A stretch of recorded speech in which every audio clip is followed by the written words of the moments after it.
Mga Suki Loves, ito yung second batch na ginawa kong yung suka. Ayan. Ito yung mga balat niya. Binake ko siya.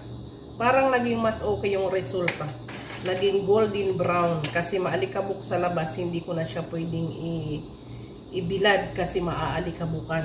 So ngayon, ito nagagawin ko na siyang powder. Ito po ang aking tawag dito panggiling. Make sure lang na matibay yung ating panggiling kasi medyo matigas po yung balat ng lime.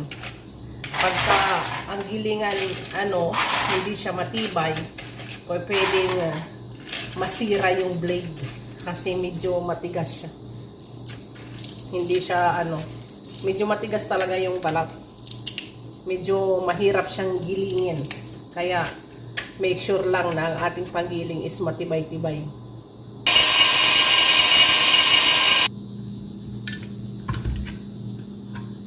Wow. Parang mas maganda ang resulta nito kaysa sa dati. Yung dati hindi siya totally brown.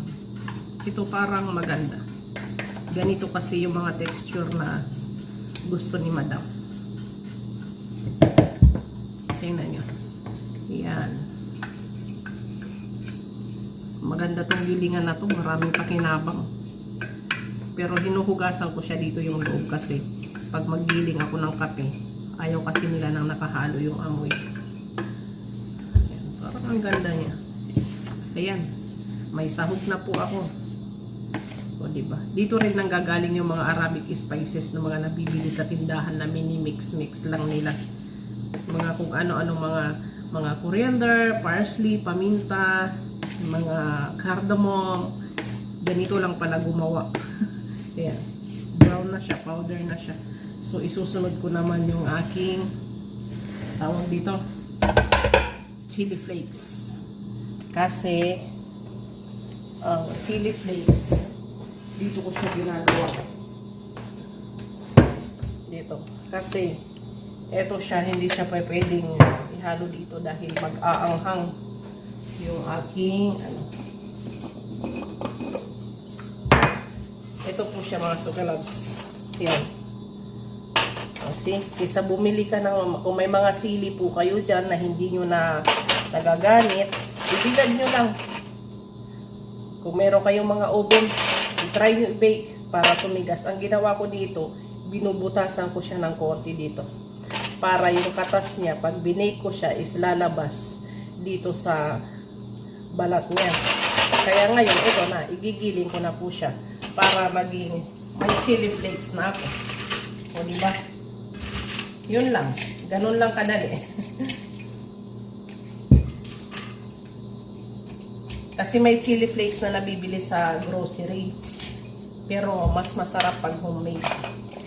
Kasi sure ka. Sure ka na O, diba? Ito yung aking gilingan.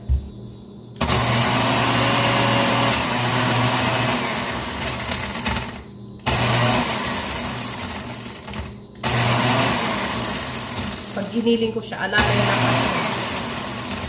Ayoko siyang madurog masyado, yung maging pino, kasi hindi na magiging chili flakes yung dating niya.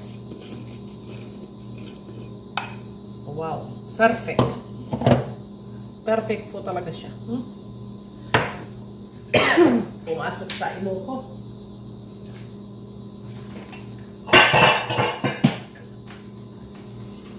O, diba?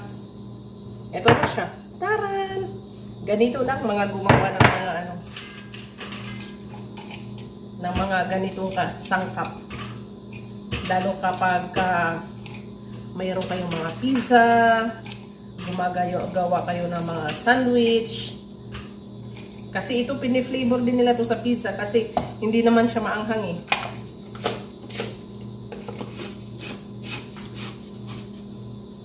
Kesa bumili kayo, o diba? Lalo sa Pilipinas, nasasayang lang yung mga hati nyo. Diba? Importante, may gilingan lang kayo.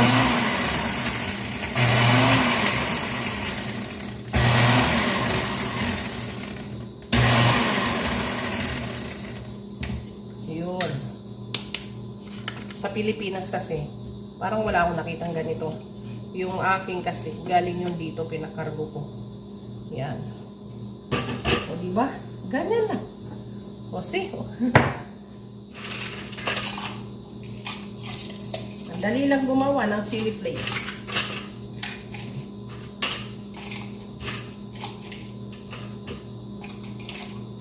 Kahit yung yung mga garlic powder, mga onion powder, guys, ginagawa ko lang po dito sa loob ng bahay. Swerte ng amo ko sa akin, hindi na siya nahihirapan. Magugulat na lang siya, may mga ganyan na ako. May mga sangkap na ako ganyan.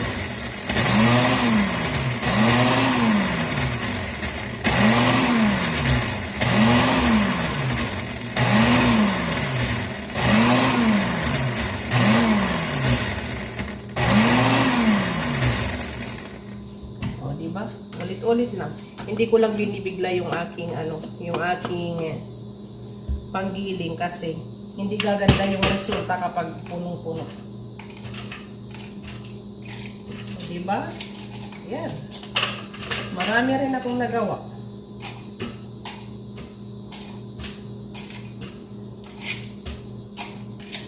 O, diba? Ganyan lang.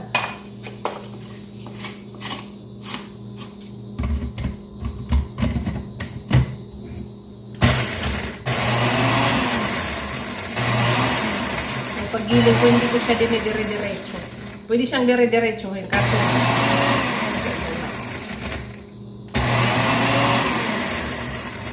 para hindi siya durog na durog. Hindi na siya magiging flakes pag durog na durog. Yan, taran! So, ito na po. Yan, ang aking chili flakes. O, diba? O, ayan, ang dami ko pong nagawa. Meron pa ako dito bakanting lagayan. Nilagay ko siya dito kasi ilalagay ko po siya sa freezer para ma-maintain yung freshness niya. Yung amoy po nandoon. Kasi pag dito lang siya sa labas ng aparador, tawag dito, nawawala yung amoy niya. Ito naman po yung aking chili flakes. Dito ko rin po siya ilalagay. And then, ilalagay ko din po siya sa freezer. Yan. O, diba? Ganyan lang po. Ganun lang. Yung mga nabubulok nyo ng mga chili, mga bell pepper dyan, lalo sa Pilipinas, mga kamatis na nabubulok, lahat po yan may paraan. May paraan para hindi siya mabulok. So, ayan, ilalagay ko na siya dito sa aking freezer. Magulo na naman ang aking freezer.